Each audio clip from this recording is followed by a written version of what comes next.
اعوذ باللہ من الشیطان الرجیم بسم اللہ الرحمن الرحیم رب اشرح لی صدری ویسر لی امری واحلل عقدۃ من لسانی یفقہوا قولی۔ حیات الصحابہ رضی اللہ عنہم، حصہ اول، دعوت کا باب۔ حضرت عثمان بن مظعون رضی اللہ تعالی عنہ کا سختیاں برداشت کرنا۔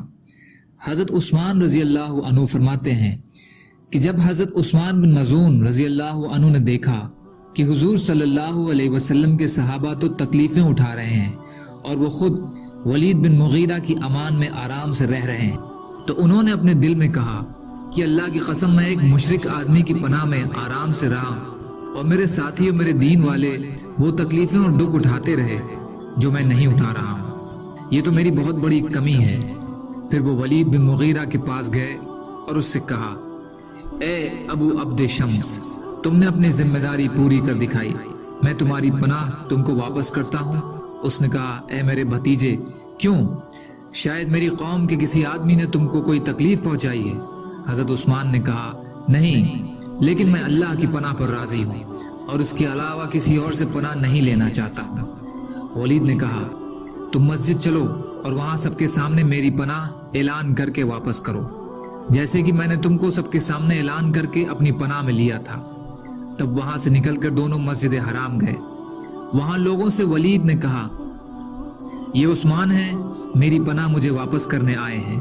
پھر حضرت عثمان نے لوگوں سے کہا، یہ سچ کہہ رہے ہیں، میں نے ان کو انتہائی وفادار اور اچھا پناہ دینے والا پایا ہے، لیکن اب میں یہ چاہتا ہوں کہ اللہ کے علاوہ اور کسی سے پناہ نہ لوں، اس لیے میں نے ان کو ان کی پناہ واپس کر دی ہے۔ پھر حضرت عثمان وہاں سے واپس آ رہے تھے کہ عرب کے شہور شاعر لبید بن ربیہ بن مالک بن قلاب قیسی قریش کی ایک مجلس میں اپنے شعر سنا رہا تھا، تو حضرت عثمان بھی اس مجلس میں جا کر بیٹھ گئے۔ لبید نے یہ شعر پڑھا جس کا ترجمہ ہے کہ اللہ کے علاوہ ہر چیز باطل اور بیکار ہے۔ حضرت عثمان نے تعریف کرتے ہوئے کہا، تم نے ٹھیک کہا۔ پھر اس نے دوسرا مصرع پڑھا، اور ہر نعمت ضرور ہی ایک نہ ایک دن ختم ہو جائے گی۔ اس پر حضرت عثمان رضی اللہ عنہ نے کہا، تم نے غلط کہا، جنت کی نعمتیں کبھی ختم نہیں ہوں گی۔ حضرت عثمان کی یہ بات سن کر لبید بن ربیہ نے کہا کہ اے قریش کے لوگوں، تمہاری مجلس میں بیٹھنے والے کو کبھی تکلیف نہیں پہنچائی جاتی تھی، یہ نئی بات کب سے تم میں پیدا ہو گئی؟ یعنی پہلے تو کبھی بھی کوئی میرے شعر پر اعتراض نہیں کیا کرتا تھا، آج یہ میرے شعر کو غلط کہنے والا کہاں سے آ گیا ہے؟ تو لوگوں میں سے ایک آدمی نے کہا کہ یہ ایک بیوقوف آدمی ہے، بلکہ اس کے ساتھ کچھ اور بھی بیوقوف آدمی ہیں جو ہمارے دین سے الگ ہو گئے ہیں، اس لیے تم اس کی باتوں سے ناراض مت ہو۔ حضرت عثمان نے اس آدمی کی بات کا جواب دیا، جس سے دونوں میں بات بڑھ گئی۔ تو اس آدمی نے کھڑے ہو کر حضرت عثمان رضی اللہ عنہ کی آنکھ پر اس زور سے تھپڑ مارا کہ ان کی آنکھ کالی ہو گئی، اور ولید بن مغیرہ قریب ہی تھا اور جو کچھ حضرت عثمان کے ساتھ ہوا اسے دیکھ رہا تھا۔ اس نے کہا، میرے بھتیجے، اللہ کی قسم، اگر تم میری پناہ میں رہتے تو تمہاری آنکھ کو یہ تکلیف کبھی نہ پہنچتی، تم تو ایک محفوظ ذمہ داری میں تھے۔ حضرت عثمان نے کہا، اے ابو عبد شمس، ہاں تمہاری بات ٹھیک ہے، لیکن اللہ تعالیٰ کی قسم، میرا دل چاہ رہا ہے کہ اللہ کے دین کی وجہ سے میری تندرست آنکھ کو بھی وہی تکلیف پہنچے جو دوسری کو پہنچی ہے، اور میں اس ذات کی پناہ میں ہوں جو بہت عزت والے اور بڑی قدرت والے ہیں۔ حضرت عثمان رضی اللہ عنہ نے اپنی مصیبت کی ماری آنکھ کے بارے میں یہ شعر کہے، جس کا ترجمہ ہے، اگر میری آنکھ کو اللہ کی رضامندی میں ایک ملحد اور گمراہ انسان کے ہاتھوں تکلیف پہنچے ہے تو کیا ہوا؟ رحمان نے اس آنکھ کے بدلے میں اپنا ثواب عطا فرمایا ہے، اور جسے رحمان راضی کرے، اے قوم، وہ بڑا خوش قسمت ہے۔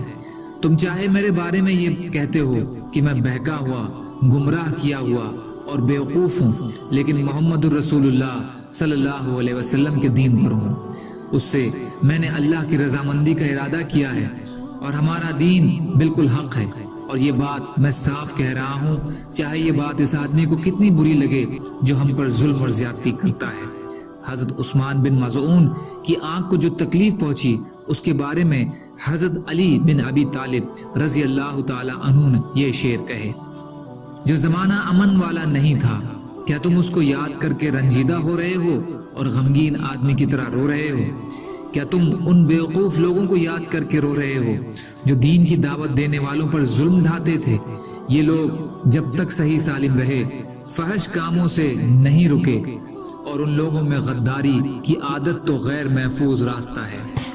اللہ ان کی خیر کو کم کر دے۔ کیا تم دیکھتے نہیں ہو کہ ہم عثمان بن مظعون کی وجہ سے غصے میں آئے ہیں، جبکہ وہ لوگ عثمان کی آنکھ کو نڈر ہو کر تھپڑ مار رہے تھے، لگاتار چوکے مارتے رہے اور مارنے میں کمی کوئی نہیں کی۔ اگر عثمان جلدی نہ بھی مرے تو بھی اللہ ان لوگوں کو برابر سرابر پورا بدلہ دے گا، جس میں کوئی گھاٹا نہ ہوگا۔ یہ حدیث حلیہ حصہ 1 پیج نمبر 103 پر ہے۔